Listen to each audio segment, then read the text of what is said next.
And now, The Bonfire with Big J. Oakerson and Dan Soder. Oh, yes, indeed.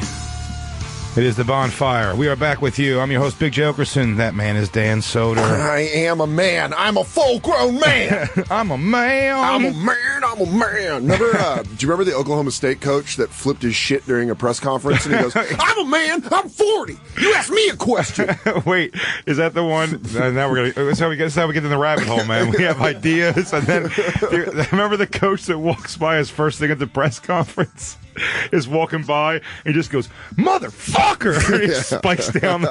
You remember that? Yeah. It's like girls or something, right? There's like rebounds. He keeps screaming rebounds or something. Well, the best ones are like. Oh, that's the best one. Like the most iconic ones. Jim Mora, the playoffs.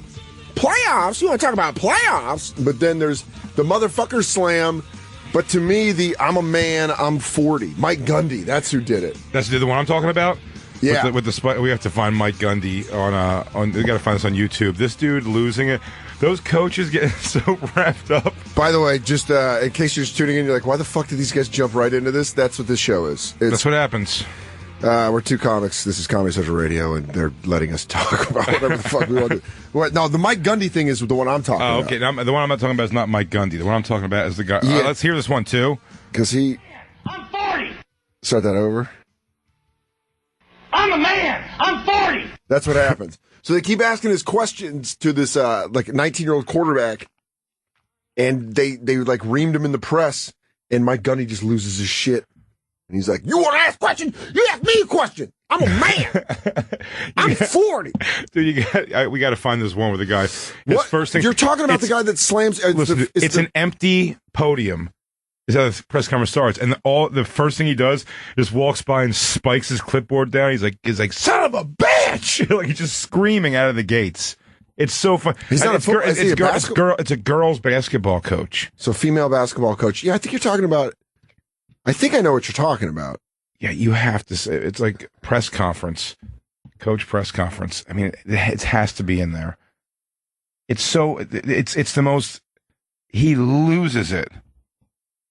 It's not. No. Are you sure it's basketball? It's not Bayhunt. No. It might not be basketball. Yeah, you're right. But I think he keeps talking about rebounds or something. Say press conference rebounds. Maybe try that. Also, welcome to the only radio show that just searches shit on YouTube and you listen. Everyone, to it. hang in there with us. Just listen to some music on your iPod for a second. We're going to find this for you. This is the bad part about just going off the shit we decide to talk about. It's also sometimes we're not prepared. Our show prep today was fantastic. We talked about it on Monday's episode. We watched the whole trailer for A Day in the Life, starring Sticky Fingers from Onyx. Yeah, I mean, starring, directed by, produced by. It might be that first one up there. It might be the Michigan thing. It's possible. I'm not sure. It might be that. If that's what it is, then that's not the one I'm talking about. It's not this. No, the one that was above it. We came over today to watch Sticky Fingers Day in the Life. I mean, to the best of my knowledge, the only possible like rap opera that's ever existed. Correct? I mean, there it is. Yeah, you know what? This is it.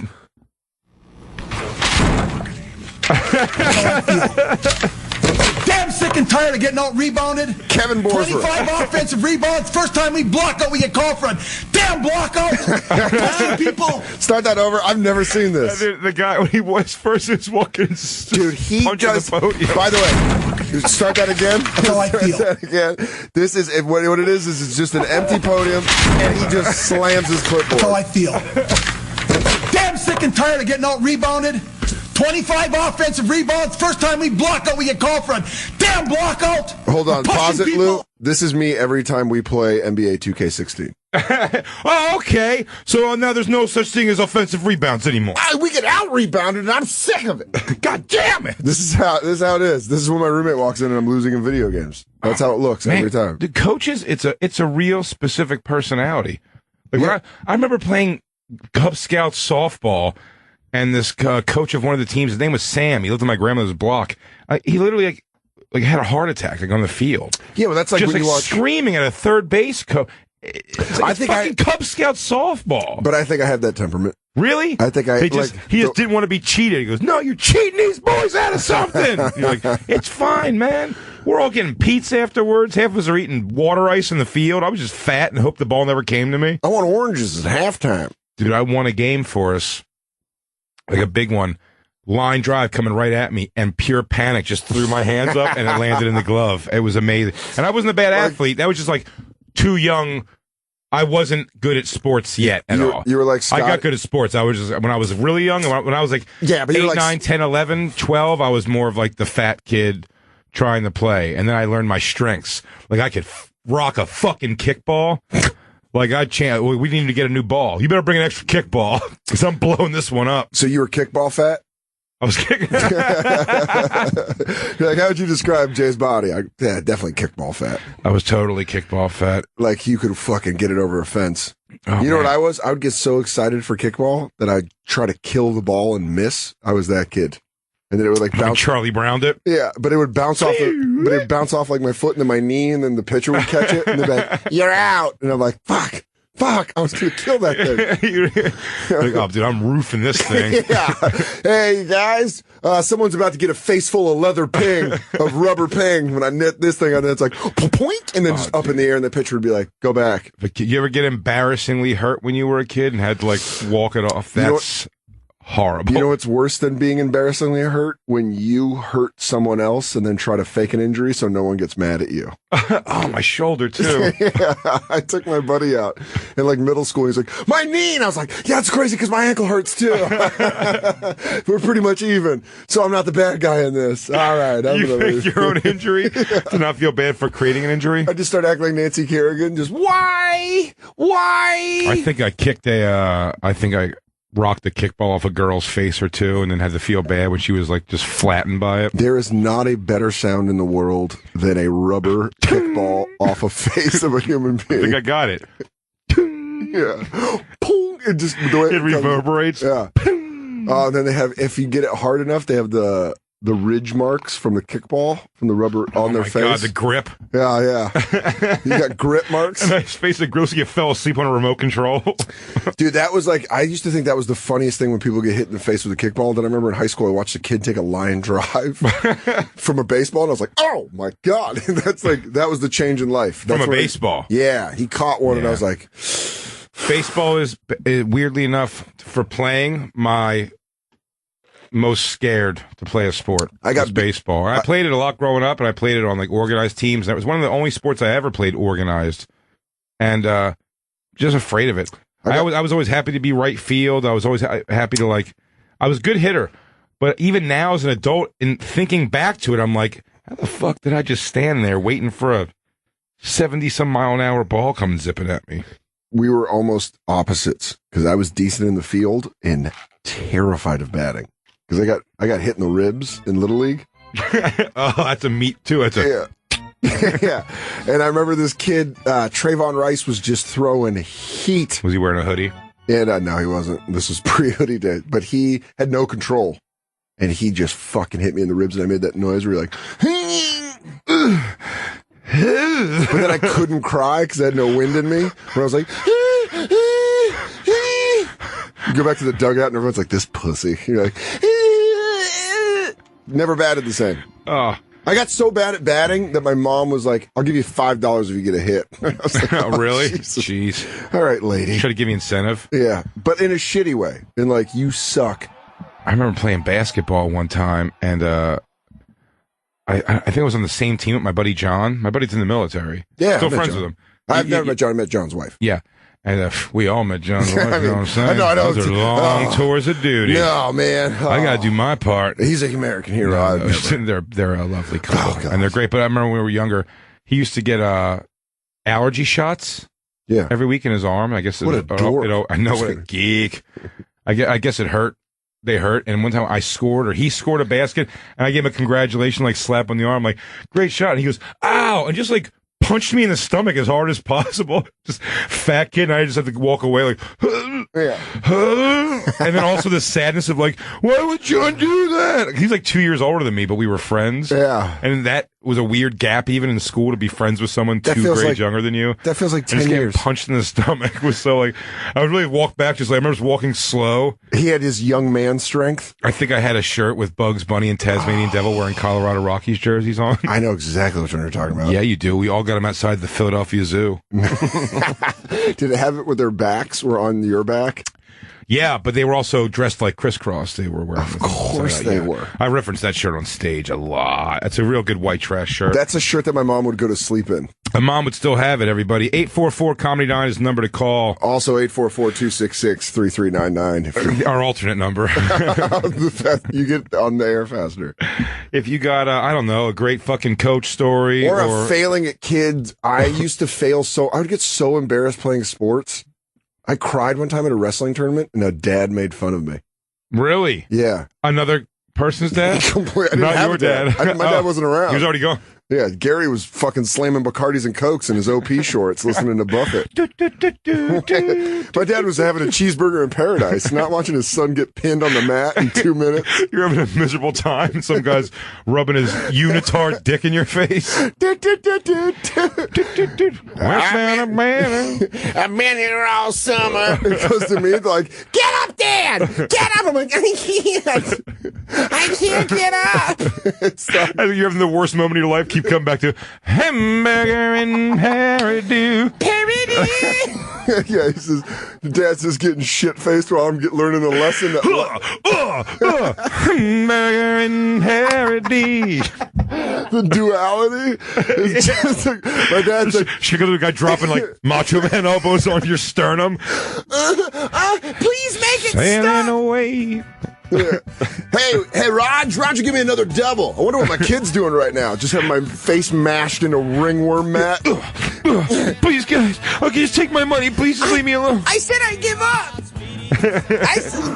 They're hanging loogies on you. Yeah. Hamburger. So I lost in embarrassingly fast fashion.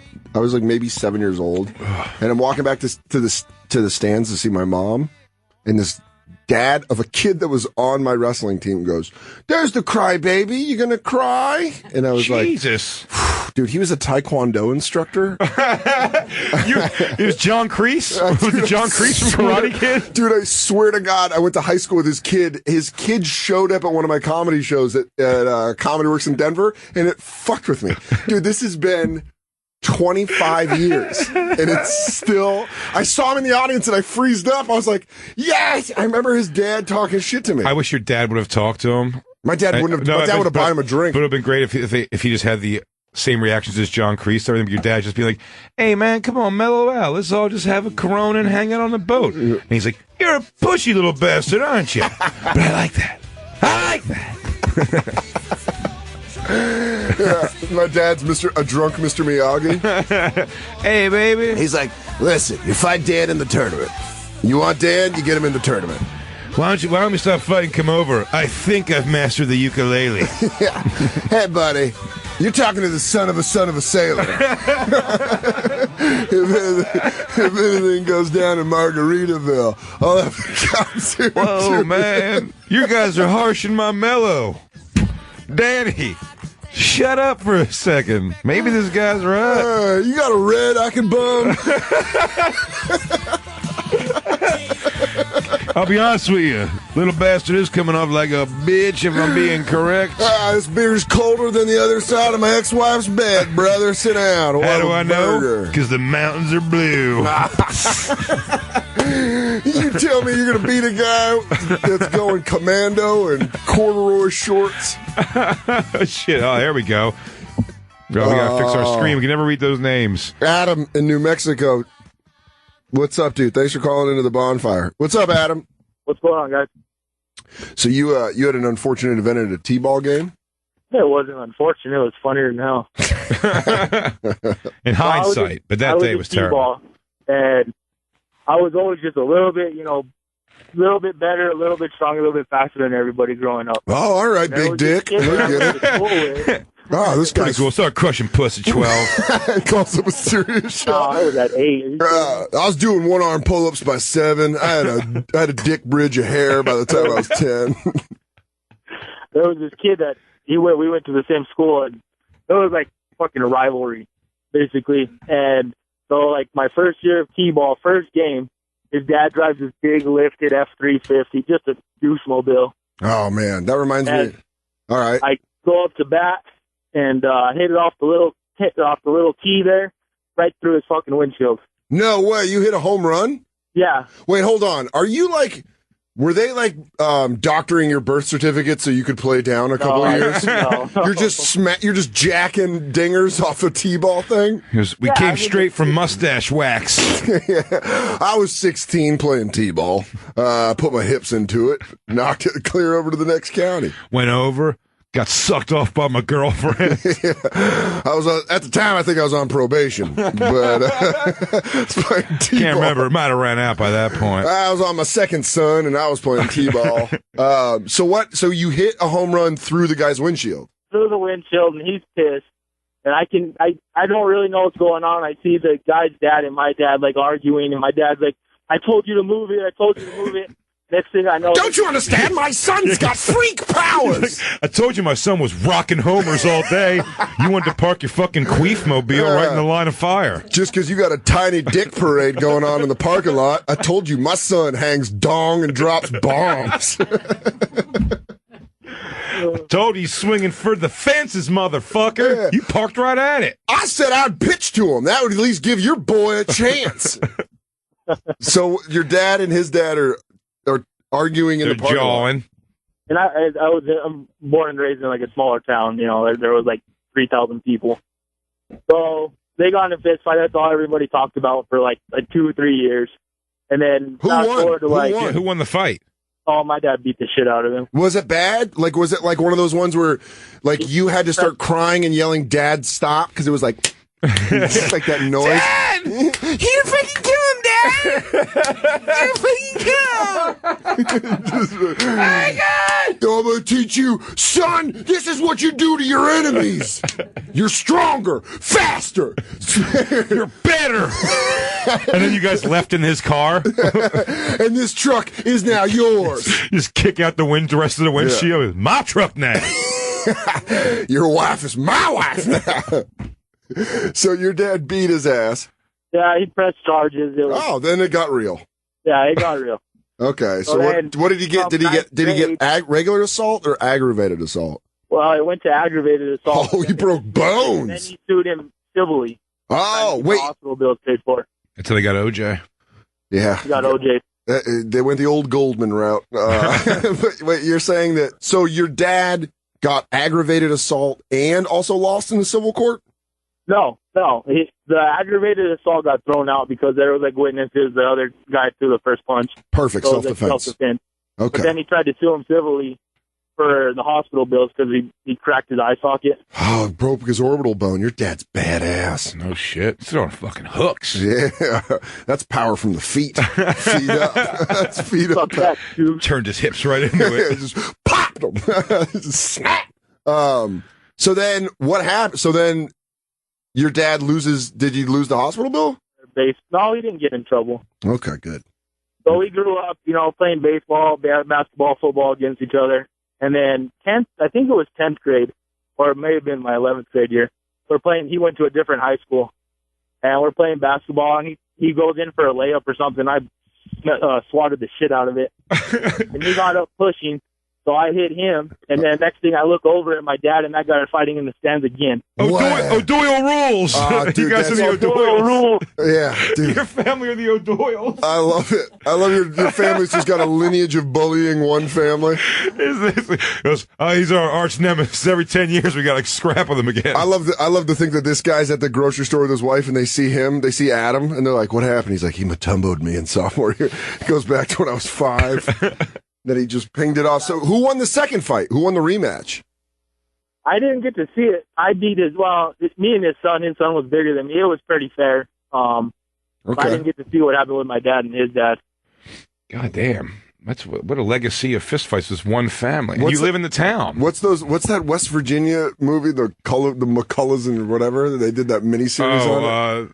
Fuck. Did they do Hatfield and McCoy. Yes. Yeah. You guys are the Hatfield and McCoys of this. It's like Peter Griffin and the chicken. Yeah, exactly. Is that, or is it, what's that Giant. Is it called Knuckle, that movie about the fighters? Yeah, that one's fucking great about the Irish. Yeah, every day, bare knuckles. every 5 years, your families meet to just fight. There's this there's YouTube videos of his dad like, listen here, I'm going to see you down by the quarry and punch you. Your son doesn't block me, son shots. You got to give him space. You've been crowding him all day. Remember getting the T-ball knocked through me windshield? Coming back for ya. You don't hurt a man's F-Ford 150. It's the New Mexico knuckle. Well, dude, Adam, thank you very much for calling in. Good story. And thanks for being such a dominant athlete as a child that we got to talk about it. That's great. Oh, I like the call lines just flooding with people. Let's go to Matt in Missouri, man. Matt in Missouri's got to add point to Soder's thing. Yeah, this is going to be a pussy story compared to that. I was at a family reunion. I was like 14, sucked at sports. Well, my aunt ditches to me. I somehow hit a line drive, put over her head. Her uncle comes up from the outfield just screaming at me. So first instinct I had was fake an injury, act like my elbow was hurt. So great. Wait, so embarrassing. Where did you hit her with the line drive? She was pitching, and I just hit. All I did is basically just closed my eyes and swung as hard as I could. And just connected. Where, it hit her in the head? Almost hit her in the head. I don't know how it missed her. Oh. She said she could hear it whistling by. That's so funny. That would have been funny if you caused a major brain injury to your aunt. They're like, yeah, well, she controls her movements by blowing into a straw right now. 2 years later, Thanksgiving, she's like, I forgive you. Yeah. Hey, Aunt Debbie's here. Listen, she's starting to get her smell back. So if you could. Still says Rawlings on the side of her head. Considering you sent that rope right into her fucking head. Oh, shit. Right away, you just go, oh, my bow. So I think I pulled my bow on that one. Yeah. How did you fake the injury? Did you drop or did you just go, oh, no, I just grabbed my upper arm and started letting my elbow swing like it was broken in half. I'm like, oh, my arm. Did he get out of it, or were they like, fuck you? He was pretty mad, so he came up and was looking at it. It calmed him down, but he was screaming at me like I could control where I hit it. Yeah, like, goddamn right, I've got precise hitting. Like, watch me do this. Right before he hit it, he pointed right at his aunt's face. What are you doing? Hey, Aunt Debbie, I'm about to knock that cunty smirk off your face with this line drive. That hairy mole's been bugging me for a while. Let's see if we can twist it to the back of your head. Notice how I'm opening up my hips into the batter's box right now? Because I pulled this one right for your fat, ugly face. Mom was always the favorite sister of the family. Shit. Dude, thanks for calling in, buddy. And he's gone. Yeah. Well, just someone tell him that we said thank you. Yeah. I don't want to think we didn't say thank you. Harrison in Texas. I've got a similar story from this. Harrison, what sport were you playing? Football. And what happened? All right. Well, first of all, I'm not very good at sports. I mean, none of us are. That's why we're telling these stories. Besides the guy from New Mexico, who's bigger, stronger, faster. The fucking the New Mexican Bo Jackson who called in. I wish I had that problem. Yeah. But I'm a quintuple threat. I was wanting to be good at sports. I got into football just a body, and not good at catching or throwing, so I played defense. And one game in high school, we were winning by quite a bit. Part of the reason I was out there is that. And so that you would expect the other team to go for it on fourth down, because they're running out of time, they're down, and they didn't. And so we're out there in the regular fourth down defense, and they send the punt team out. There's not much time left. And our coach is trying to figure out who's going to receive the punt. They're like, Hicks, get back there. And I'm crap. When you knew that was happening, were you like, please don't fucking call on me to get this? I was like, at first I'm like, there's no way they're going to call on me. I'm just chilling right here. Yeah. And then as soon as I hear my name, it's like the worst thing you've ever heard in your life, Yeah. And so I'm running all the way back. First off, I ran way too far back. The punt would never get there. And they kick it, and I'm seeing it come to me. I got to run forward to get it. I'm like, oh my God, I got to catch it. I'm just staring straight at the ball. I've never done it in my life. And I'm like, I got to catch this ball.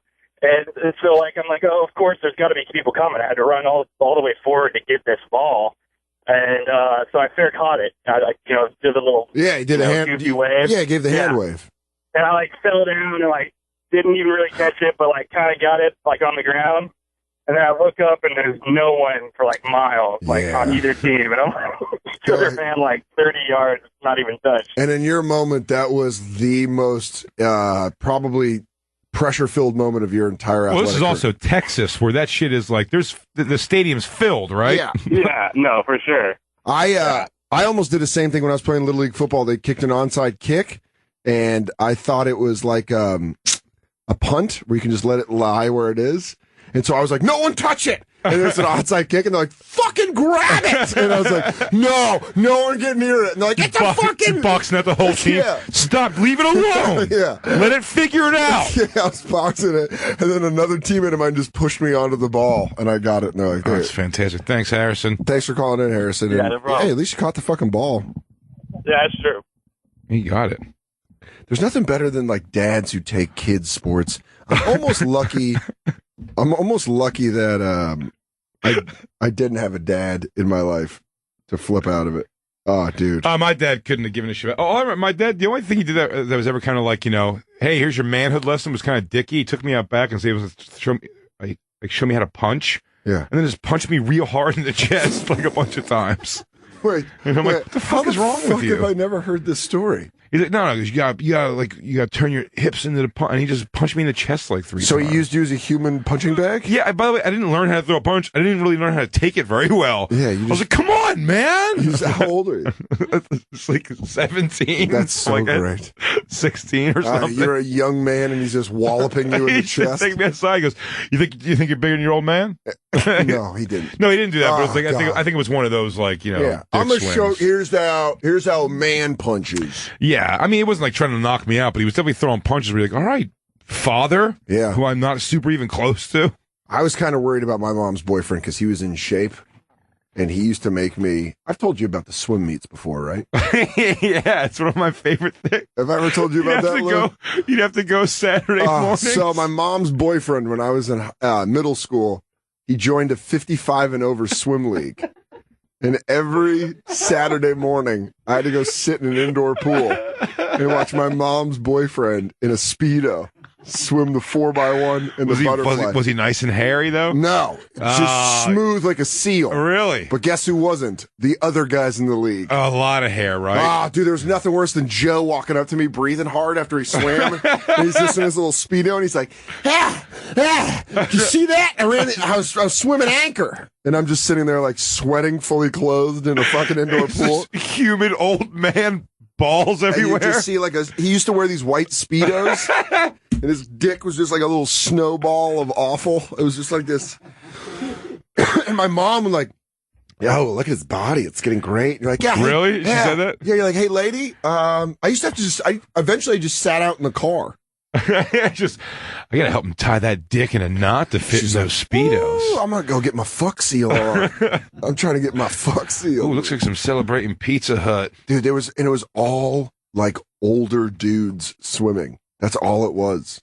It was the grossest thing. It was like just left of a Turkish bathhouse. I honestly think I'd feel more comfortable in a Turkish bathhouse. At least there's an ending. There's a process. And your stepfather's not there asking you questions in a Speedo. My mom's boyfriend Joe's not like panting hard. And you couldn't not look.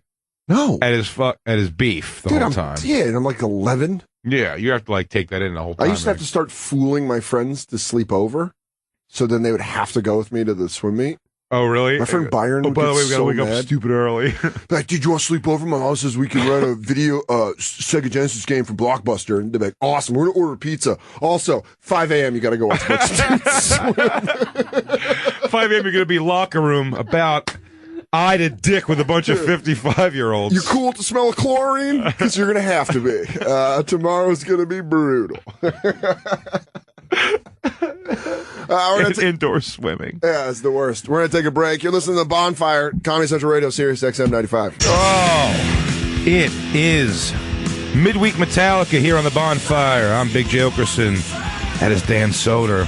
What a good song. We're taking your calls. We're talking embarrassing childhood sports stories. The number here, Comedy Central Radio, Sirius XM95. The phone number, 844-COMEDY-9. 844-COMEDY-9. I used to do it as a bit, but it was a real thing. When I was in 6th grade, my Little League football team, we lost 116-0.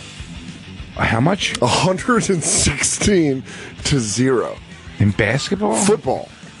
116? Yeah. It's just nonstop. I asked. It's just a bunch of, like, kickoff returns? Yes. They would take, first off, I think they took back 70% of the kickoffs. Well, not even, because we didn't even score. They started giving us the ball. They were just picking the ball off and running it back. Why, you were just a horrible team? Horrible. And they were just fantastic. One of the best teams in the league. Wait, how old were you? 11. I mean, what a super exciting game. The parents started yelling at the refs. Our parents on our team were like, hey, you guys stop. Can you stop it? They didn't have slaughter rule? Nope. Really? They just kept going. What they do is they're like, I've never heard that in children's sports. There's slaughter rules, so you don't get that out. By the way, I think at Pop Warner when I didn't play, but I thought it was 21-0 for like a certain amount of time. It was 63-0 at half, and they just kept pouring it on. Yeah, all right, guys. In the locker room, still got giving you a speech. Still goes, all right, guys. Dude, I did that. I was the kid that did that. I go, if they could score 65 and a half, we could score 65 and a half. And I swear to God, my grown coach goes, shut up, Soder. That's all I said. Sit down. Meanwhile, your dad's not in the stands. Been away on a gas on a beard. My dad's drinking a rum and coke somewhere. He's like, I like mine with lettuce and tomatoes. Was I supposed to be somewhere today? I don't know. Probably not. I wonder what's happening to the boy. And they're like, all right, guys, it's 85-0. He's got we're pretty sure Dan's completely concussed at this point. Like, you try to do every play? Yeah. You try to Iron Man football it? Yeah. No, it was. I played both sides. We got our shit kicked. There's nothing better than like a grown man facing a bunch of children who have failed beyond the wildest means. Man, what do you tell them? I mean, goddamn. Dude, I remember my mom, I just remember the quiet car ride home and her like turning on the turn signal. It's like, I guess we can rent a movie tonight. I'm like, I was holding my pants. So I was like, can I go home and watch college football? No. Yeah. You're going to go sit in the dark. We got some great stories hanging on this line here. We got Jacob in California. Jacob. Hey, guys. What's up, dude? Hey, man, I was a fatter kid, definitely growing up, and I didn't really like to play sports. My mom was making me, and she's making me play baseball. Your mom made you? Yeah, because she was a single mom. And she wanted to have time alone. I get it, dude. That's the same thing. My mom was like, "You're gonna play sports." I'm like, "Why do you want to play? Why do you want me to play sports so bad?" She's like, "Because I'm gonna be knees to the ears for a half hour with some guy named Rick." Because I answered a classified ad, and he's coming over Wednesday afternoon while you're learning fundamentals. Because you need fucking money for summer camp. I'm going knees to the ears, some jerk off. I don't want you to see it. Some guy that's an underwriter at Aetna. You're going to come over and fucking take me out. Your mom made you play. Were you good? No, I was not good. I was terrible. But I was playing baseball, and we had this coach that used to get pissed off at us and like put us against the fence and chuck tennis balls at us. Oh, that's great. We cried. Oh, dude, that's great. Did you ever get hit really hard? Oh, yeah, many times, because I was a fat kid. I was easy to hit. How old were you? I was about 11 or 12. When he hit you, was there any like sort of smirking or like side laughing where he's like to the other coaches? He's like, "Hey, Mark, check this out. I'm going to wing that fat kid." It was like this weird, angry vendetta. He was just like, "All right, line up. We're throwing balls today." And so I told my mom about this. I'm like, "Mom, I don't think he's supposed to be hitting." And she thought I was making it all up. And they actually ended up firing the coach when they realized it was all real. Dude, I had the opposite. Mom, I know if I wasn't enjoying something, God, man, when I think about some of the shitty kid things I did, I'm like, what a jerk off I was. Yeah, that's most people, I think. But I mean, I was the kid, like, you know, a camp counselor, or like summer camp was kind of like mean to us in some way, and was kind of like, we're busting balls or something. And I think they used to try to make me be on the the skins team all the time. What a which fucking I mean... thought was a dick move to do. Yeah. And so I think I went home and said that he's like kind of like pushes us a lot. I said I just made a bunch of things and crying. And my mom is the first one though to call and be like, "You keep your fucking hands off my baby." And I want this guy fired and stuff like that. And so then, you got him canned from a fake story? No, I didn't get canned. The problem is that it's what happened. Then I would have to go back and face the guy. And he's like, "I know what you did, you little motherfucker." I'm like, "I don't know. My mom just found out from someone. I think another kid said it." Yeah. Like I would just pass the buck to other people. It wasn't even me. I heard it was Jacob that said it. Should we line up against the wall? Or? Jacob said, "You want us to take baseball shots?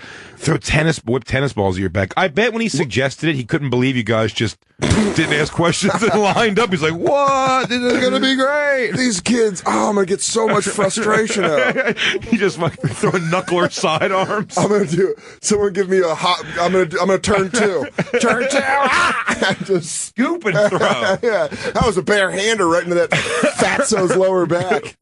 Oh, did you? So was it one of those things, Jacob, that you like blocked out, and now that you're older, you remember, and you're like, "What the fuck was that?"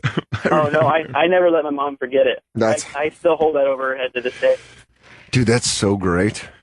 I love to get fired. That's something that you can't do. How old are you right now?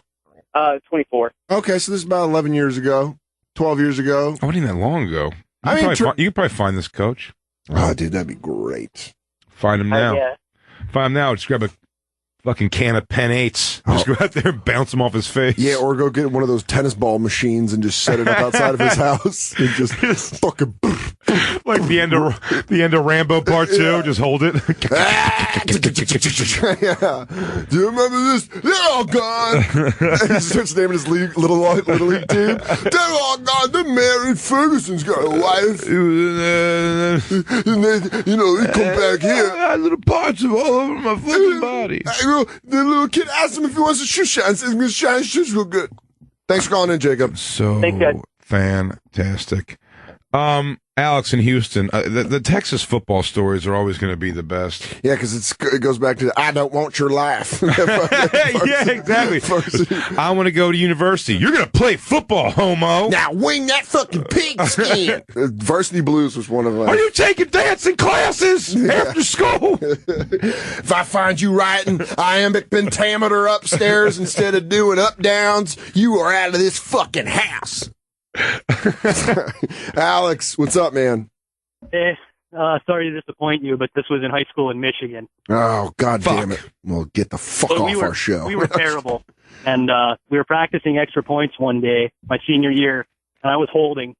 And our kicker didn't do anything on the team except kick. He was a soccer player.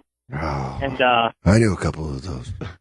But a fat kid on our team, our center didn't make any attempt to block him at all. He came through the line, jumped up, hands over his head to block the extra points, and took it right in the fucking nuts. From about 6 inches away. Oh, that's so great. Oh, that's fantastic. There's a full tilt punt to the nuts.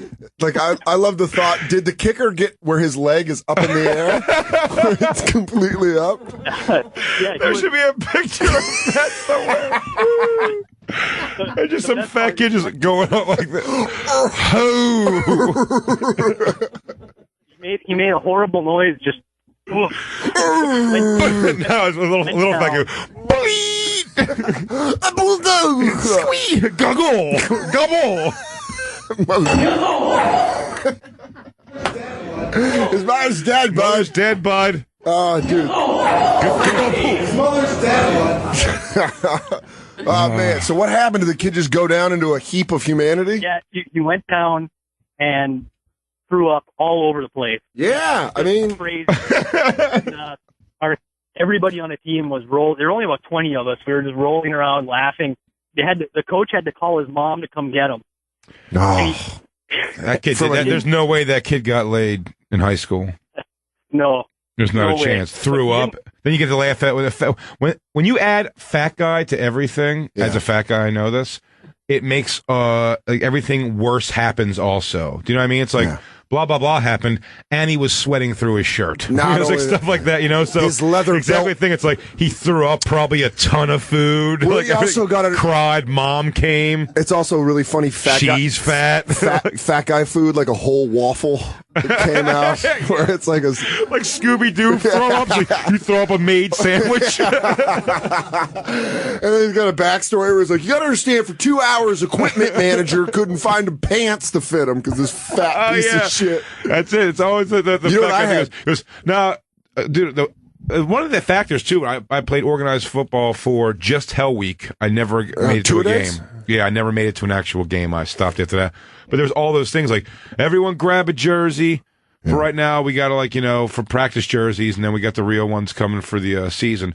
And the practice, they had order me a practice jersey. I got you beat. So I was just playing in pads and my t-shirt, but my pads were just loose and fluffing around. So you heard that clacking when you ran? Because there's no shirt. holding together. Oakerson, what do you got on your fucking pads? I had a head so big that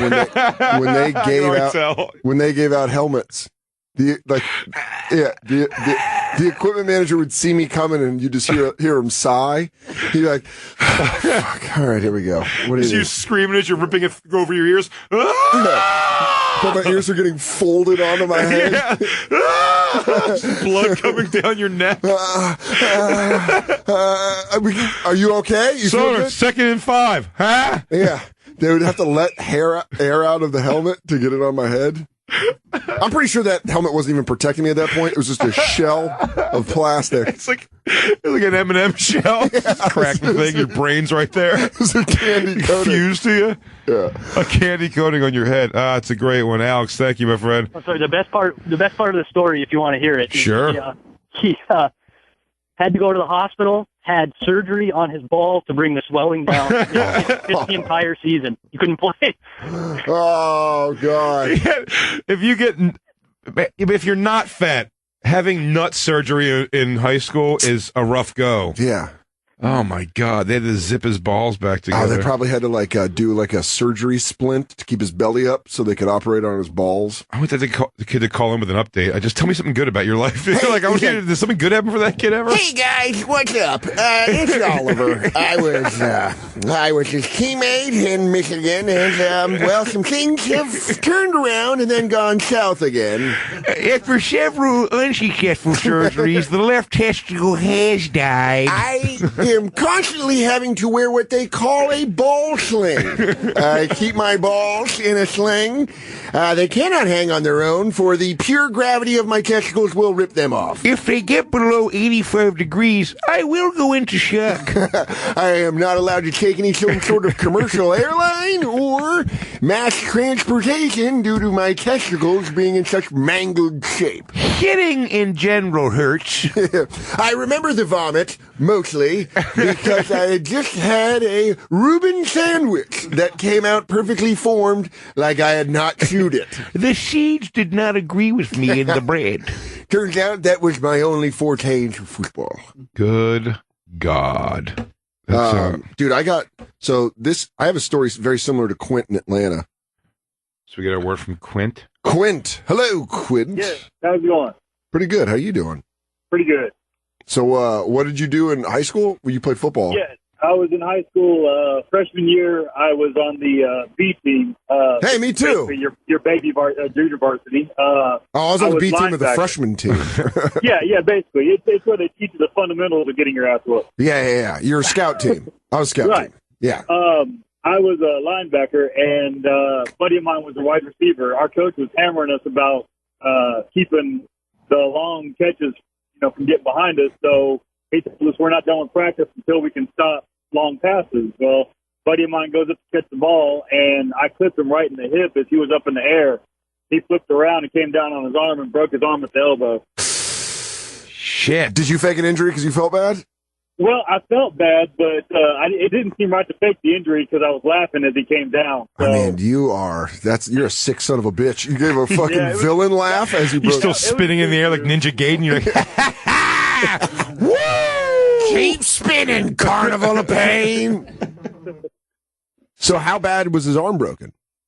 It broke right at the elbow joint, and he was in a sling for like 8 weeks. He was out of football for the rest of the year. He couldn't play. He wasn't fat though, right? What's that? He wasn't fat though, right? Oh no. We were both scrawny. Good. Okay, I almost have an identical story to Quint in Atlanta. See the scar on my arm? Oh yeah, look at that. How have I never noticed that before? We don't get topless together enough. Yeah, we got to start fucking belly rubbing more. We're gonna start doing shirtless hugs after the show. We're not topless together as much as I'd like to be. Freshman football, I'm on the B team, and they're doing kickoff returns, and I'm on the opposite. They're doing onside kick returns, right? And I'm on the other side, not where they're onside kicking it. I'm on the other side of the field. Just the guy you're like, I'm just gonna run through this. I just stand there. Yeah. And then if they kick to my side, like I would catch it. But I'm just sitting there with my hands on my hips. And like one of the best football players on the team, easily the best football player on this team, this kid Marcus. I'm watching it happen. And unbeknownst to me, my football coach had told him to go wake me up. And so I'm just standing there watching the outside kick. Next thing I know, my legs are folded over my head because Marcus just had a clean shot at me. Really? Yeah, and I get up and I'm like, try not to show pain, where I'm like, I'm good. It's a drill, right? Ah, damn it, that kid just hit me like a fucking car. And then they kick the onside kick to me. The ball hits off my chest. I go on the ground to get it. I don't know if it was Marcus's hit or this hit. Kid slides in to grab the ball. Breaks my shoulder completely at the bone. Jesus. Right in practice. I had to have like 2 surgeries.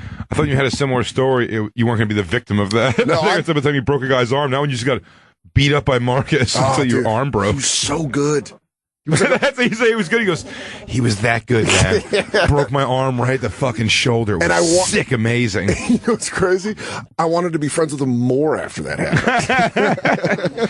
Hey, what's up, Bone Crusher? No hard feelings here. Am I mad about it? I get 3 perks a day. Can I take you out to lunch, maybe? I don't know. You know what it's like? Feeling like you always have cotton swabs in your mouth because you're all doped up on painkillers? I'm eating Jell-O again, so I'm getting down sort of solids. Don't worry. They said by Thanksgiving I might be able to have solid foods. How are you doing? Heard you ripped off 200 against Eagle Crest. Don't feel bad for me. Feel bad for my nana who had a heart attack when she watched you do that to me on the field. It was practice. No one was there. I got mangled for nobody. There's no one there to even see. Yeah. You got her at practice? Practice? Don't talk about practice. And then my mom's shitty boyfriend Joe had to pick me up. We were in his Mazda M3 on the way to the emergency room, holding my fucking crumpled arm. That's horrible. Yeah. Jesus H. Oh, thanks, Quint. Appreciate it. Chris in Cleveland. I like this. We haven't got a good wrestling story yet. What's going on? What's up, Chris? Well, not much. Had a wrestling tournament story. Which, by the way, wrestling tournaments, if you don't know, I live with very funny comedian Mike Vecchione, who was a collegiate wrestler. And that whole wrestling culture is fucking insane. Yeah, he didn't enjoy Foxcatcher because the moves weren't legit. It's not about wrestling. It's about a lunatic. I swear to God, I watched Foxcatcher with him. He's like, "Now, this isn't how it is. Wrestlers would have been like this." You're like, all right, well, can I enjoy Steve Carell going outside of a comedic performance? Wrestler wouldn't do coke that close to a tournament. No, he's going to cut weight.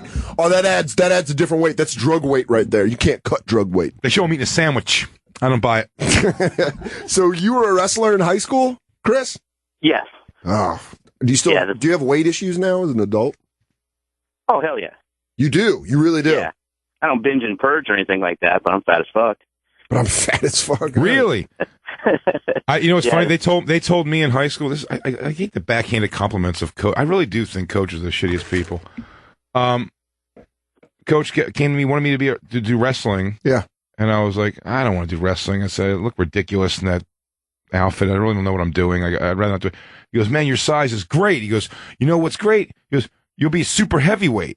He goes, there's nobody in that division. Like, you just win. And I was like, cool. Don't you understand? You can be undefeated. He's like, you never have to fight, so you don't even feel that victory. And you get to wear this fucking goofy ass outfit in front of everybody and have your tits hanging out the side of your straps. like a goddamn, like you're a Puerto Rican stripper, like on a pole. Not only. My tits coming out of the side.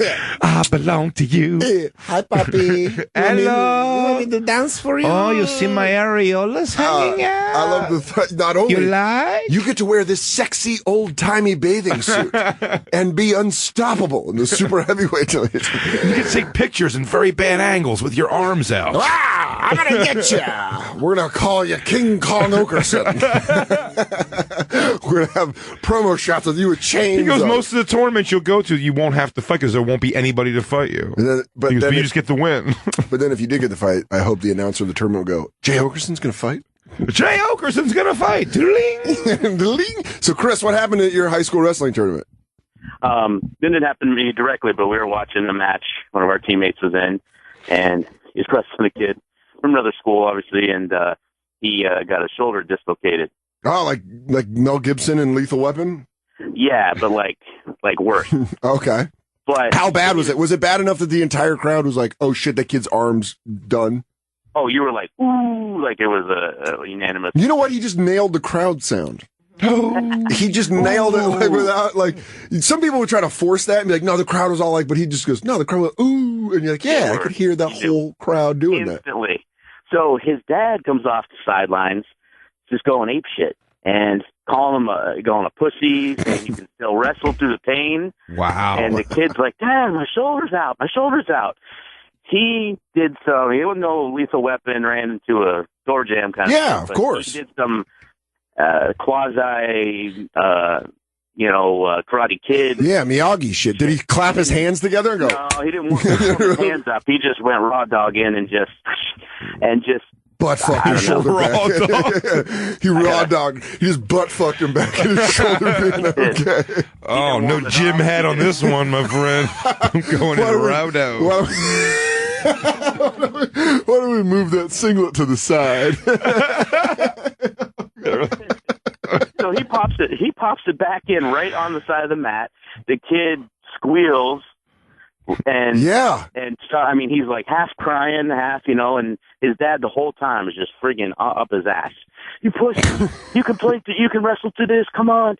So the kid, I don't know if it was a combination of the verbal abuse, the pain, he starts throwing up. Like, oh, yeah, because his body, I mean, mentally and physically and emotionally, he's going into shock. That's right, son. Throw up all that negativity. Get back. That's all the pain coming out of you. That's your weak spine. All you're leaving is fortitude and strength. Dad, there's blood in it. That's the fear blood. Daddy, I want to go home. You're a powerful warrior, incapable of losing.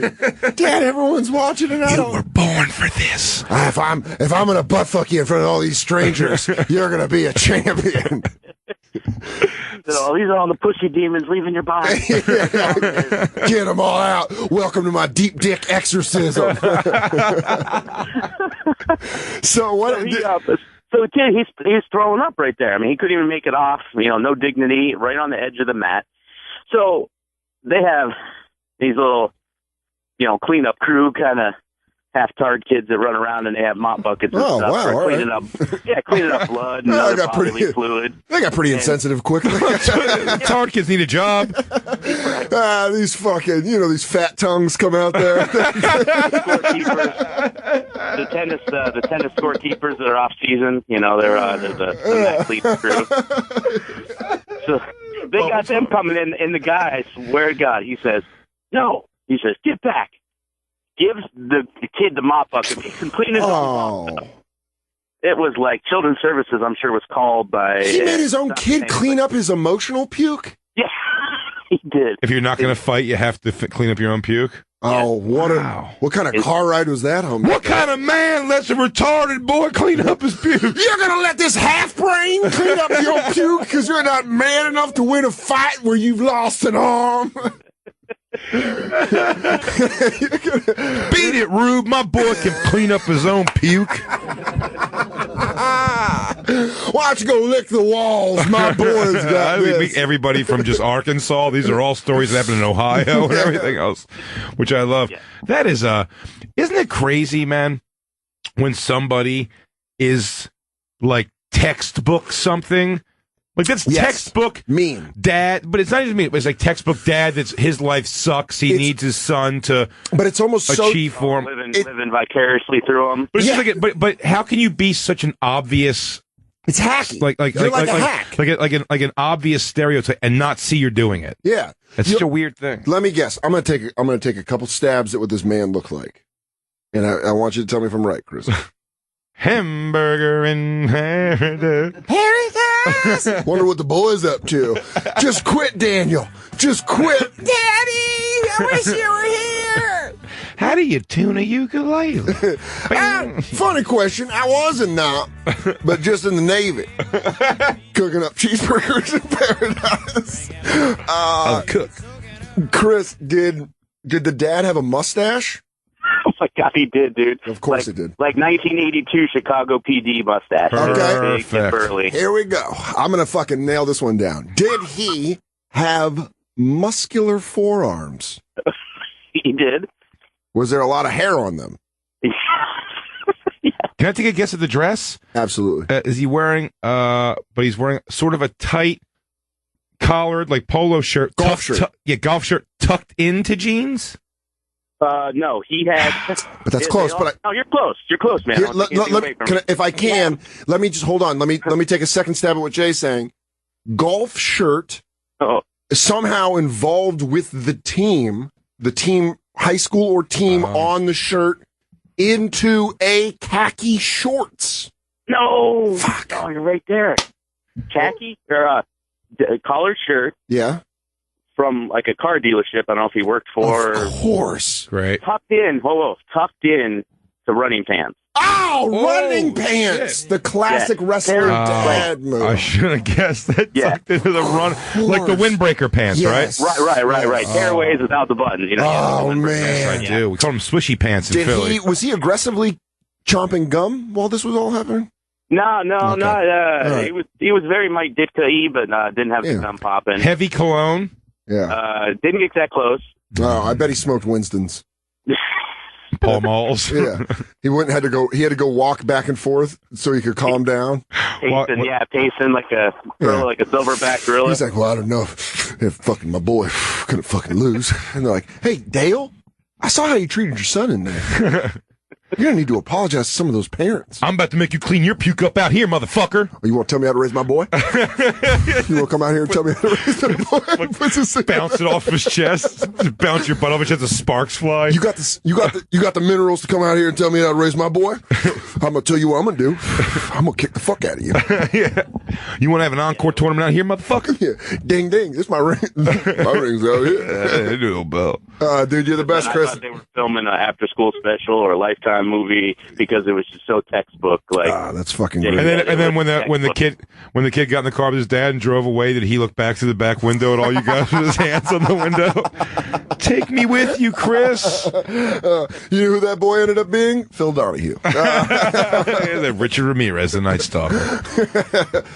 Dude, thanks for calling in, Chris. And hey, no problem. And let me know anytime you guys want that case of Fago sent your way. I heard you talking, guys. Down some Fago before the show. Fucking 1221 Avenue of Americas, New York. I'm in the white trash, Midwest, man. There's Fago at every corner store I can stop at. So let me know. We want a mixed batch, though. Yeah, we want a potpourri of Fago. If you can get a variety pack. Yeah, variety pack. And then we're going to. I still have some Insane Clown Posse energy drink that they had before. It's non-alcoholic. Yeah, that's right. I think Jay was talking about it. I heard it was alcoholic. Yeah, it's non-alcoholic? It's called Spasmatic, and it's like straight like antifreeze and Red Bull mix. I don't know what it is. All right, Chris, hold on the line because Andy Merkface is going to take you, and we're going to find out so we can do the Fago challenge, and Jay and I get all jacked up on Fago. Thanks for calling in. Breaking all the monitors in here. It's like, I bet I could break that one with one fucking punch. You dare me to? I'm going to go around to the other stations and get on their show and fuck them up. Anybody else feel like their heart's up in their sinuses?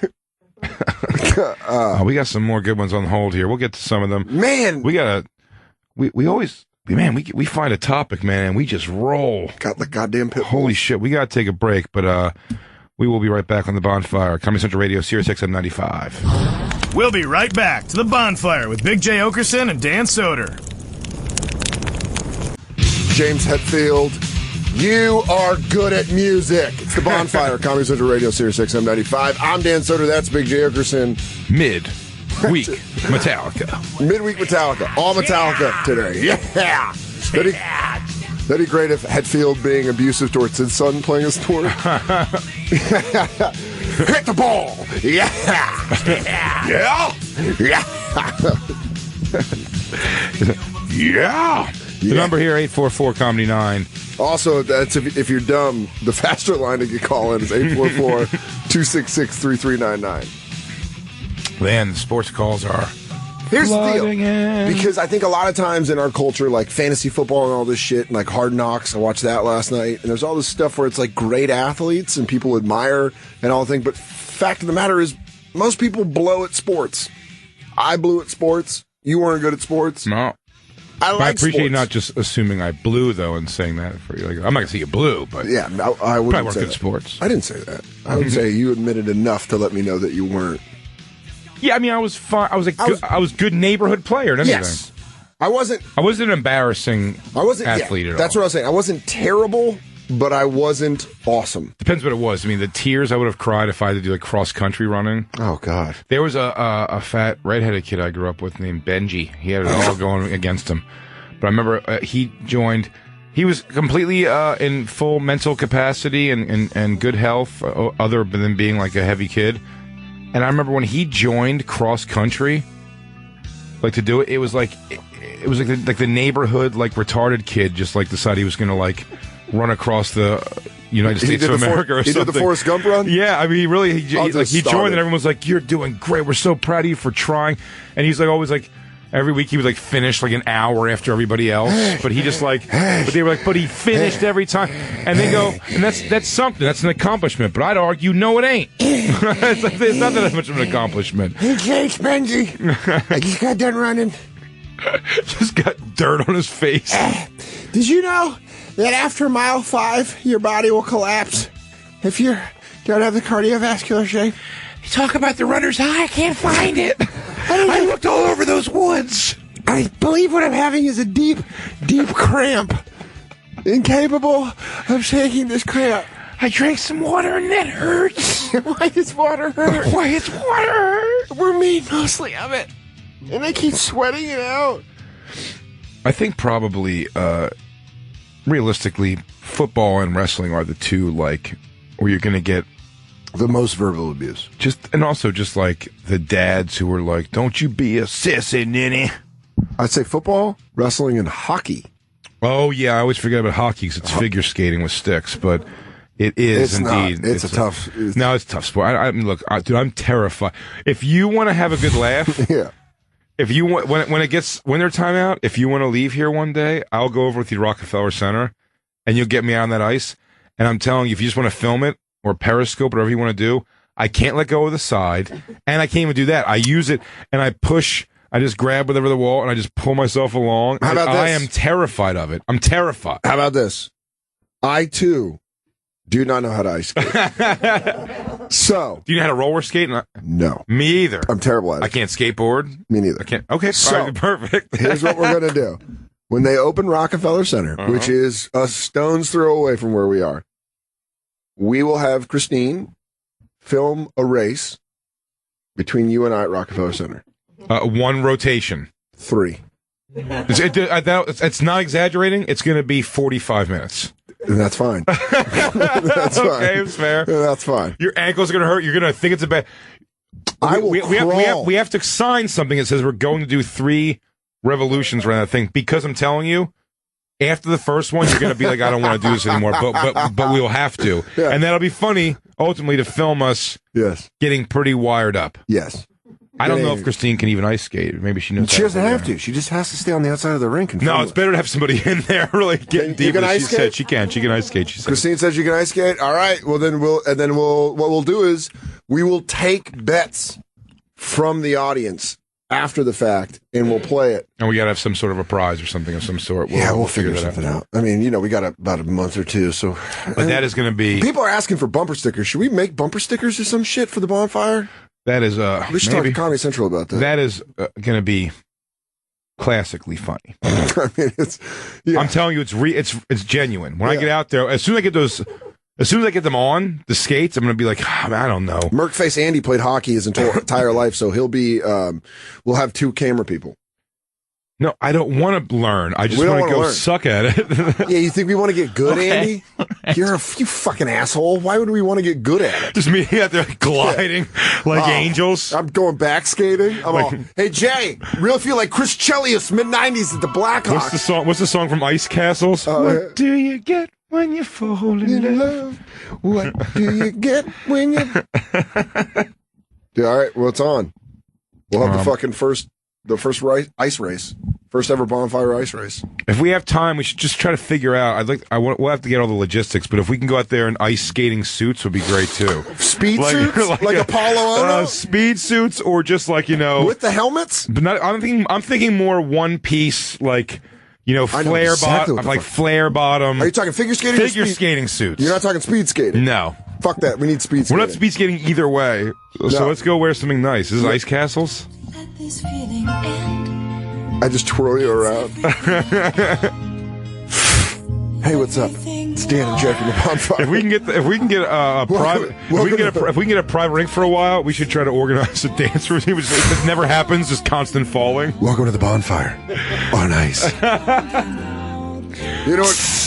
Hey, get off that ice. I'm Dan, and that's Jay, and this is a little trip through ice skating magic.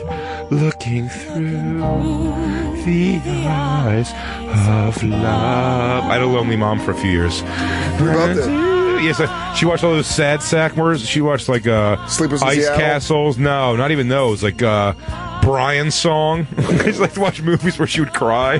Oh, my mom was watching those ones where love always trumps everything. Oh no, my mom went to be sad about lost love. Oh, my mom wanted like that new love thing. Oh, Kevin in Reno. I got to hear about this. This seems like sounds illegal. What's up? Well, hey guys, thanks. I went back to my high school reunion, and we were all we were all pretty drunk, so we thought we'd relive some of the glory days, and we went to an old place we used to go to, but it turned into a gay bar. It's called Tricks.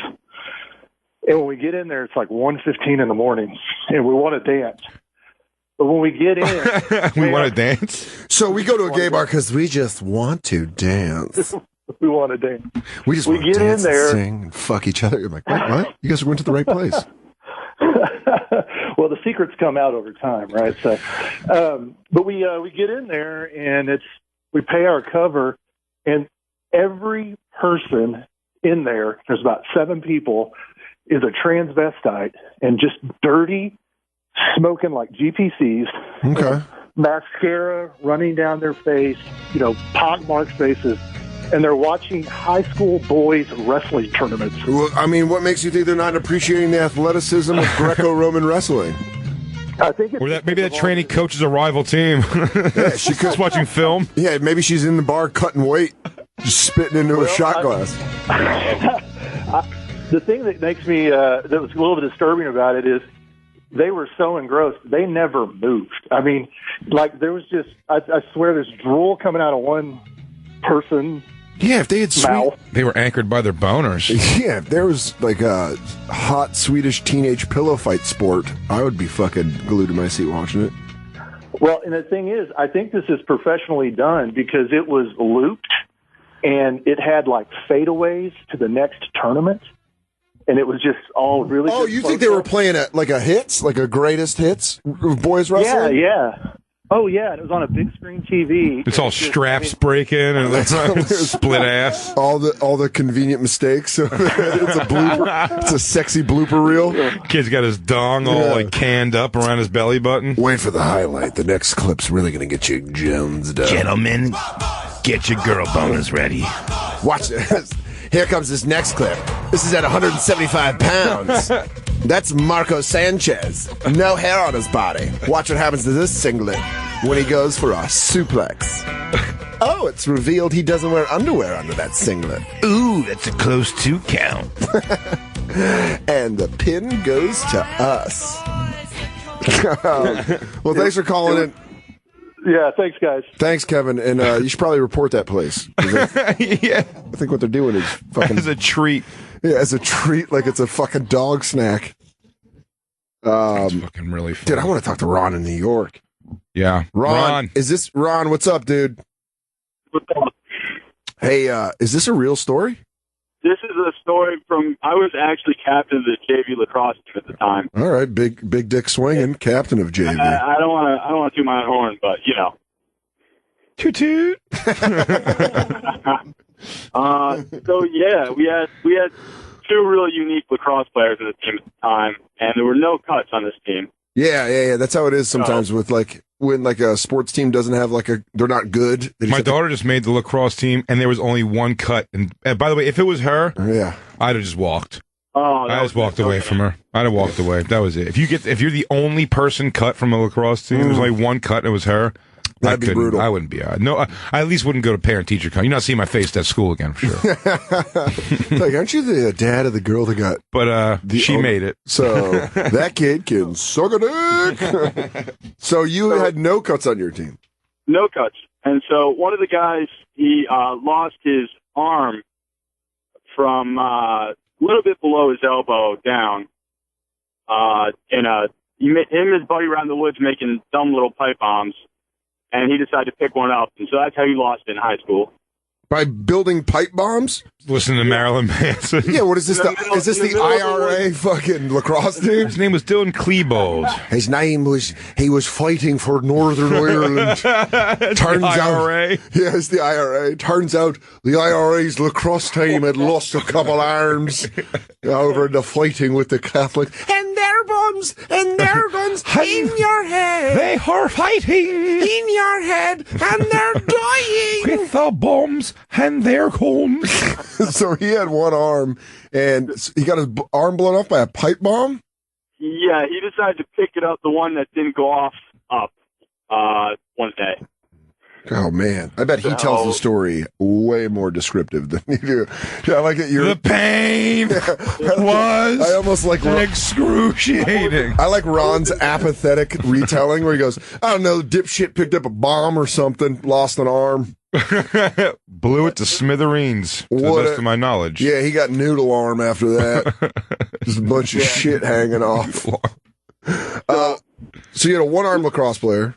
One arm lacrosse player, and the other one was his dad forced him to play, and he would rather be drawing or coloring. Oh, there's nothing worse than an artistic kid that has to be forced to play sports. Yeah, so, in all the sports, look, you force your kid to play lacrosse so he can go get hit with sticks all the time, so. Well, he's only got one arm, so really it's kind of an advantage. It could be slippery. No, the other kid. Oh, the other kid was just like this artsy kid that didn't want to play? Yeah, he had no business being there. Okay, so there's the one-armed kid who wants to be there, and then the artistic kid who doesn't want to be there. Yes. And one Are you saying autistic? Might have been. I think it was undiagnosed. Oh, but you weren't saying artistic, like art, like painting. Art, yeah. Yeah, he was artistic. Saying that. Oh, okay. Yeah, he wasn't saying Not going out and calling him autistic or anything. Gotcha. He's like, so anyways, I'm going to diagnose it. About 12 years later, kid was autistic. So we were up on a team, and our coach put the artistic kid. Okay. And the one-armed kid in. That'd be hilarious. Did your coach have like a nickname for him? He's like just a mean nickname. Oh. He's like, hey, 5 Knuckles, get in there. I would call you 10, but you picked up a pipe bomb. Yeah. No, he just made subtle remarks. Oh, that's the worst. Little sarcastic comments. That's what I was just going to say. That's the worst part about coaches. Like mean coaches, they just say like subtle, mean shit to you that makes you feel like garbage for the rest of your life. Dude, when I left there, I stood during the 2-a-days. I just left Hell Week. I was like, I just don't. This is not. I don't want to be an offensive lineman. I don't care. Yeah. When I said I would play football, he goes, "Oh, we'd love to have you on the team." In my head, I was just going like, "So I'm probably good. Like, I got a pretty good cannon, probably quarterback." And they were like, "No, buddy, we're not going to put you on the quarterback." I go, "Yeah, I thought that might be a thing. 'Cause I'm pretty big dude." He goes, "I guess I'm just like tight end or something or fullback." And they were like, "No, buddy, you're going to be on the offensive line." I'm like, "That's really boring," and I have no interest in doing it. So I just quit the team. But I made it. I did fake an injury.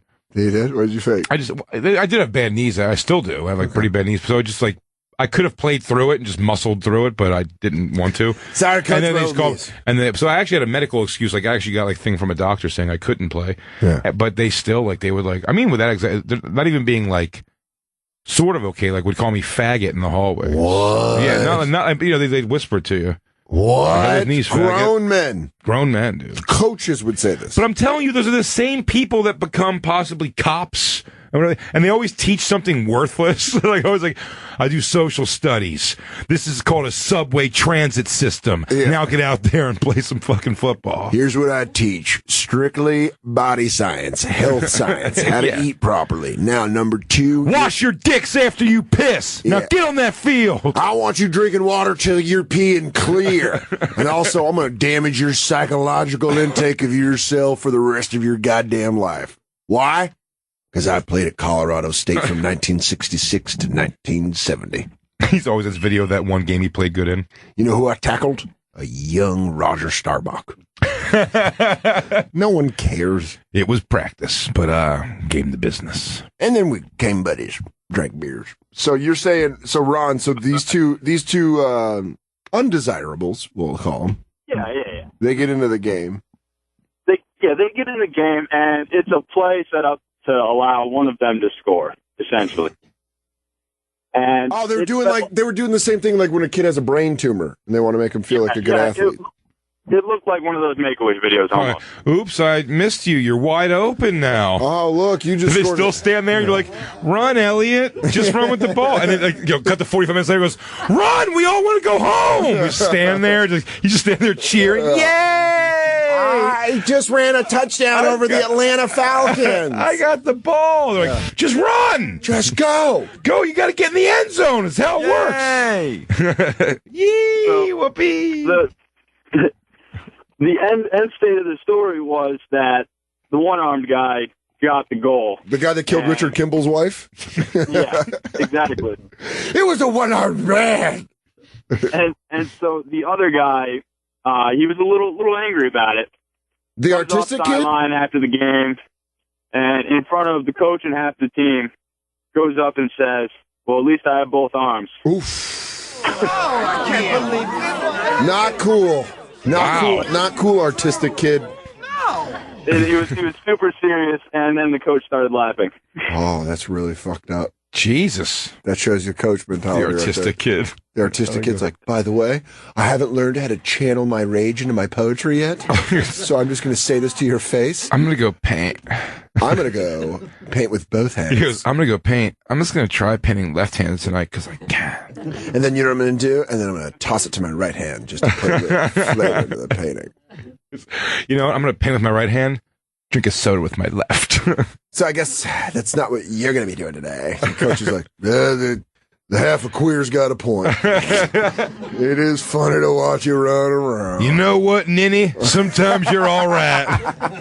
Oh, man, you and your sassy lady thinking really got me chuckling right there. Fancy, Stumpy, you two make up. If I have a band of freaks on this team, they're going to be friends. Well, thanks for calling in, Ron. They are the B team. Yeah. The physically expendables. I got to hear Derek from Canada's story. I have to. His mom's dead, bud. Derek, you there? I'm here. All the way from Canada. Please tell this story because this sounds wicked. Oh, it was something to see, that's for sure. I grew up doing judo. I competed for 16 years doing that. And this one tournament I went to, it was one of the national tournaments, this mother put a safety pin in her kid's back of his underwear to keep him up because it kept falling down. Oh, no. And when he went to hip toss one of the other kids that he was fighting against, the safety pin must have come open at some point, and it basically fish hooked the other kid onto his back. Just the blood-curdling sound that the other kid made was just awful. Oh, my God. Yeah! Is this cartoonish? Kia. I just imagine like the cartoon steam through the ears and then out the gym. So this pin in his pants, it ripped open the other kid or himself. It stuck right below. He had a makeshift belly button piercing, essentially. By the end of the ordeal. What? The ref had by the end of the ref had to lift him forward and up to get him off the pin. Wow. Oh. It was a process. Oh, where he was like, don't move. And he's like, right in his taint. Oh, he ripped him. He ripped it. Seriously, he wasn't there next season. Oh, no. God damn it. Yeah. What an injury. And it's not even even opened up like a puppet. And it's like, that might not even be like a go to the hospital thing. It's just like a crazy. Yeah, that's like one of those ones horrible thing that happened to you. Where the doctor can only give you Tylenol and rest. And have a great story to tell his family later. Yeah, he's like, how was work? Well, I didn't rip my taint today. I saw a boy get split open like an old pillow. Judo contest actually gets taken down by a safety pin, stabbing him right between the asshole. By the way, honey, are you using rosemary on these potatoes? Because it is good. Anyways, that was work today. How was school? Kids. Now kids. I watched a little boy get ripped open by a safety pin. Well, dude, thanks for calling in, Derek. We appreciate you. Love the show. Have a great day, guys. Thanks, man. You too. We got to take one more break. Yeah, right? let's go. Let's reconvene. Let's talk about something else. Yeah. We've been fucking bumming. I mean, they're great stories. Unbelievable. I mean, I'm having a blast, but I wish we had a longer show, and I wish we had more days, man. But we're going to talk about some other stuff. But thank you all for your stories. And I don't know, if one pops up that looks amazing, I'm not going to walk away from it. Yeah, so. we can't. But we'll be right back. It's the Bonfire, Comedy Central Radio, Sirius XM 95. And now, back to the Bonfire. With Big J. Oakerson and Dan Soder. Oh!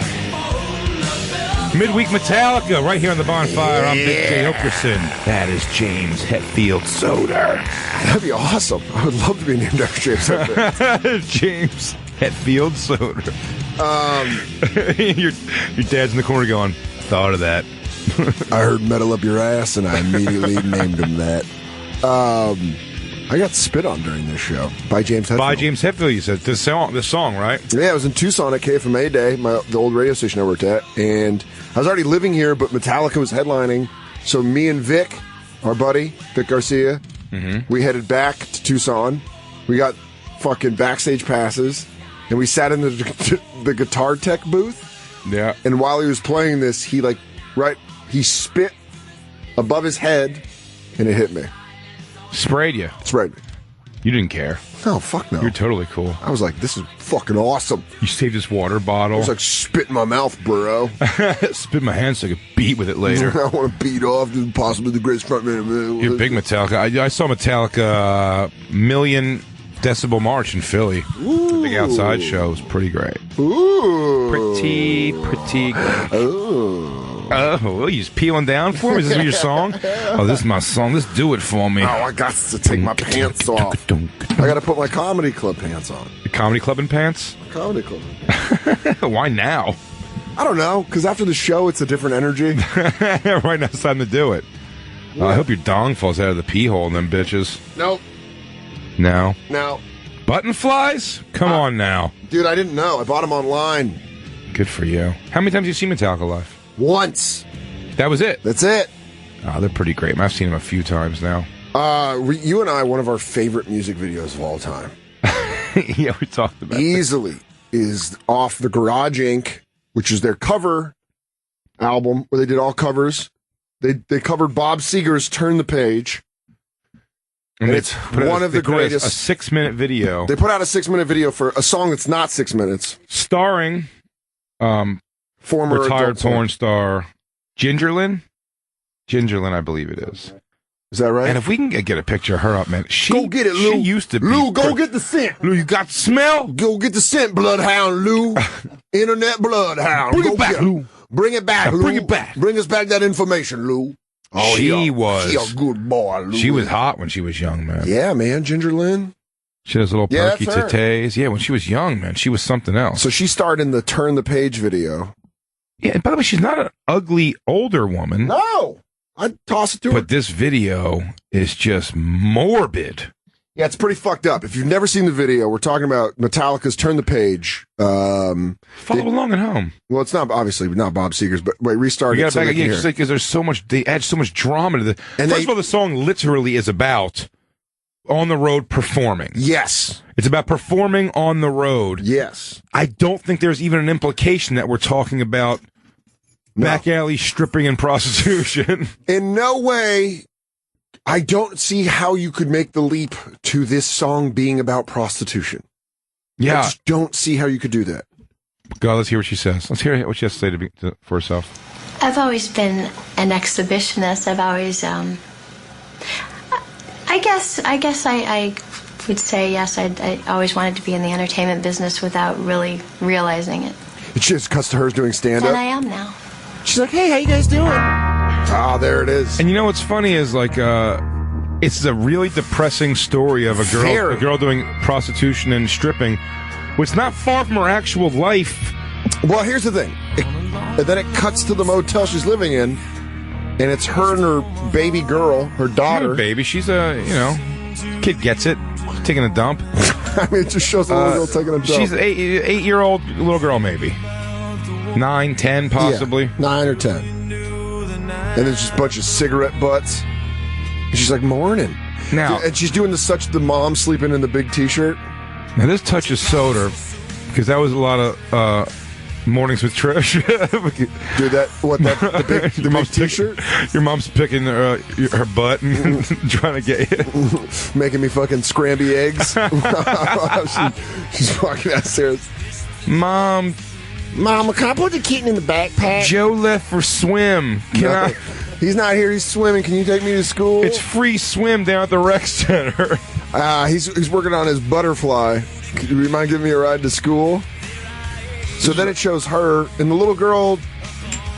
If you don't know, you can just obviously YouTube Turn the Page video. But Here's the thing, yeah, and the beauty of it takes a real hard left. Mm-hmm. They tell you in the middle of this, we don't have to break the whole thing, but they show you in the middle of this, like, oh, okay, she's a stripper, single mom. Yes. They live in a motel, essentially, and then it just takes a hard wheeling left. Fucked up. She's also going to do a little prostitution. She grabs a guy beats the living shit out of her while the kid watches. It's like that's the purpose of this video. Yes. It sets all of this up to watch a woman get beat up while her daughter's hiding in the bathroom. Yeah, but they make a sad video. I mean, how about one's pretty depressing. Metallica used to do the best music videos. But this is much more depressing. This is probably the most depressing music video. I remember watching this on MTV and halfway through going like, wait, what the fuck? What's happening? Ginger Lynn, we're going to see some puss. And then all of a sudden you're like, oh. And then it goes to the strip club. You're like, all right, got more fun. It's getting a little rock and roll. Nudity. Oh, maybe keeps her backstage. She reads a book. I saw striptease with Demi Moore. Yeah, no big deal. You know, you can make stripping okay. She's doing the best she can. She's an old washed-up Ginger Lynn. Yeah, she's got a headband on. She's working it. You find out Ginger Lynn, this isn't even acting. They just asked if they could film her life for a couple days also to make a video. Yeah, the worst lighting ever in a strip club. That's the worst strip club I've ever seen in my life. Those are like South Jersey strip clubs. It's like a VFW lodge with a pole. And she's just... I mean, it shows, like, at least they give the realism that she's getting naked. Because a lot of strip club and music videos, strip clubs are just like bikini dancing. No, they let you know. This is the place where you're going to see a girl dildo herself with like a cucumber or a rhubarb or something.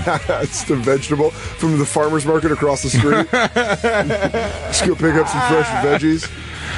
Baby, don't worry. I kept 2 extra ears of corn in my twat. The whole reason we talk about this video.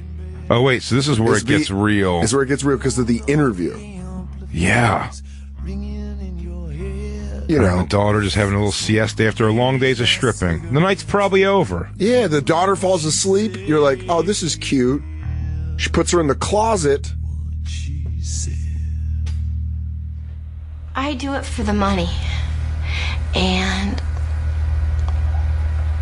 I can change my life, and I can be what society wants me to be, and I can raise my daughter just as good as anybody else can.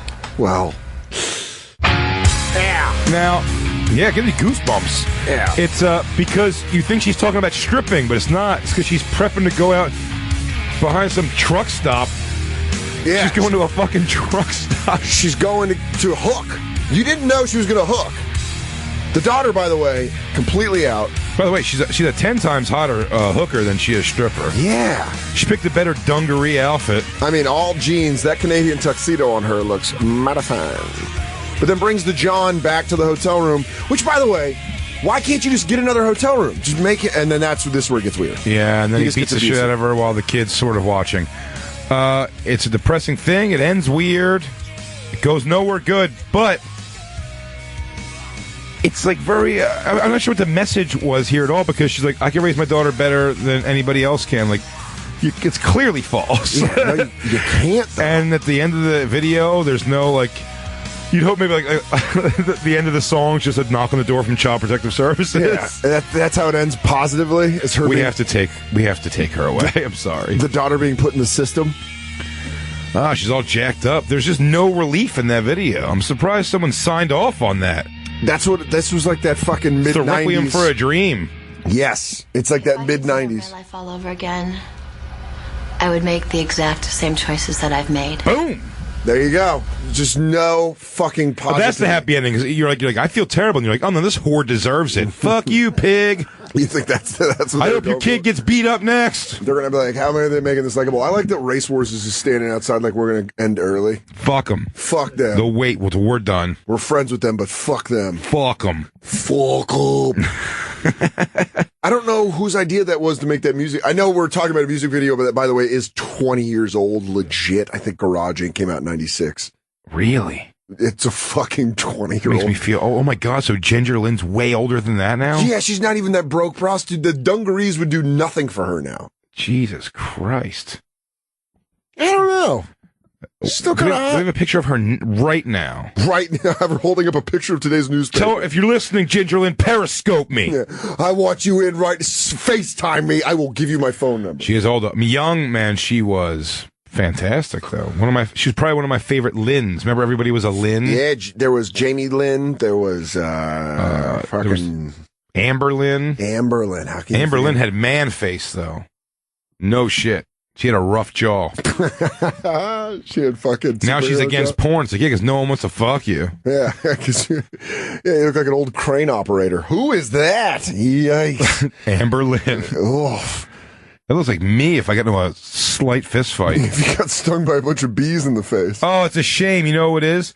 Her name's Ginger Lynn Watkins Lashley. Yeah. It's just some lady who, like, she was found dead at some point or whatever. She killed someone. Whatever it is. Can you imagine looking that unfortunate? It is a horrible picture of a horrible looking lady.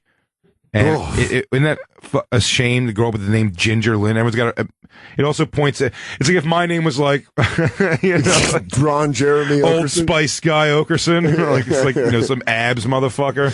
Yeah. Oh, my name's Bradley Pitt Oakerson. John Bastow Soder. Wait, the ab model?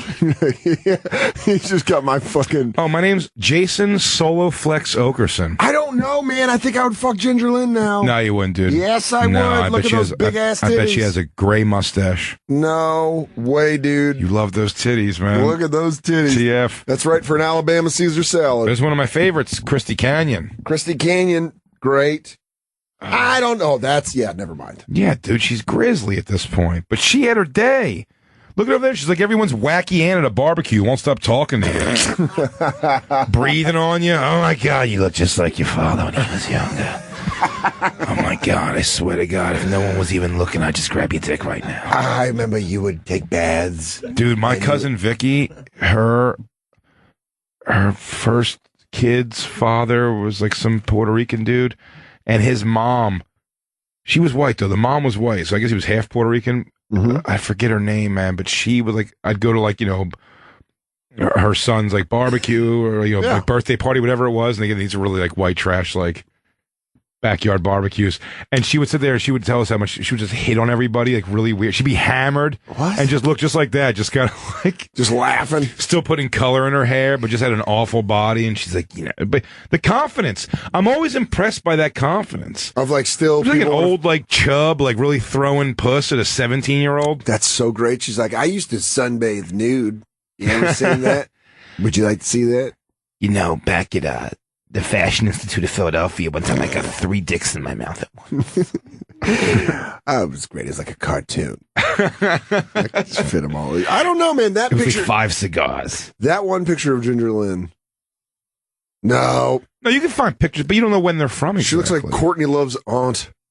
Yeah, she was in Devil's Rejects. That's her, like probably at one of those like chiller conventions. But I love the chiller. Yeah, the throwback porn stars. Not many of them hold up. I mean, she was something else. She was like really hot. How about Christy Canyon? I bet does not look very good right now. She was crazy hot. So should we put money on it if I'd bang her or not? We got about 3 minutes left of the show. Let's do it. I'll start naming old porn stars, and we'll say if you'd bang them now. And I won't look at them. Okay. Now I'm going to guess. Yeah. Okay. I got this. Okay. We need her now. Go get it, bloodhound. Go get him, blood. Go pick up the scent. It's a no-brainer. Yeah, you would. Go ahead. Come on in. You saying I would? You would, yeah. 100%. Yeah, I mean, That's her now? Yeah. I mean, like if you would. 100%. Yeah. Yeah, either one of these you absolutely still would. Easy. I mean, is that her in her prime? Yeah. Easy. Can you Google like porn stars who have gone to shit? That's got to be an AskMen.com list somewhere. Porn stars who have gone to shit. Porn stars. That's who got, her now? Can you put in porn stars old and fat and see what happens? I wonder who's fallen off the most as far as porn stars go. Who's fallen off the most? That's like boxing. Like when you fucking retire, you are done. Yeah, I wish there was, usually porn stars then and now. That's what you should do. I mean, Nina Hartley, you'd absolutely still fuck. Yeah, absolutely. Still. She almost has just as good an ass as she had back then. I would even say I would name one of my favorite porn stars of all time, Ashlyn Gear.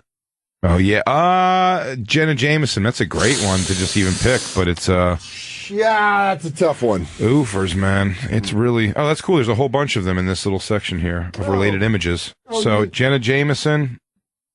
Who's that? I don't know who the Christ that is. But her after is way better than her before. Asia Carrera. Oh, Asia Carrera. That's not recent, though. No, but she looks sort of like... She just might have a little more of a mom body, but she's still pretty hot, Asia Carrera. Yeah. She was a good one.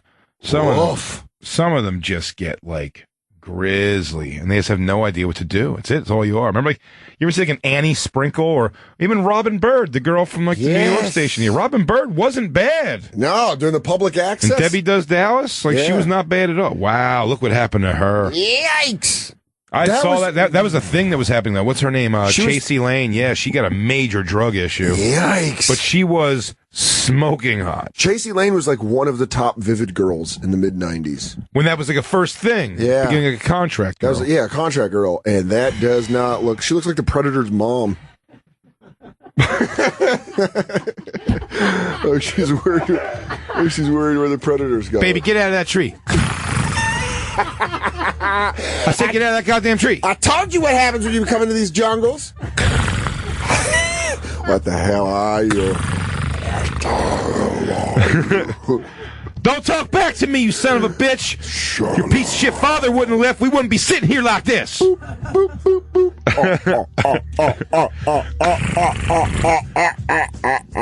gonna paint this fucking house any day soon?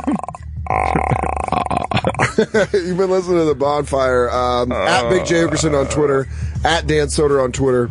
We will be live on Monday, right? Fuck yeah, we're going to be live on Monday. Also, if you're in the Sacramento area, I'm going to be at the Punchline September 17th to the 19th, and then the following week at the Punchline in San Francisco. And Jay, you're going to be on the motherfucking Oddball, too. I'm on the Oddball Festival this week. We are this weekend, we are in Kansas City, Tinley Park, Illinois, Clarkston, Michigan. So it's basically Detroit, Chicago, and Kansas City. Hopefully you guys got tickets coming out to see that. A bunch of more dates than that. A bunch of things coming up. We'll be back live on Monday, though. Have a good weekend, everybody. That's the good news. Peace, y'alls. Bye.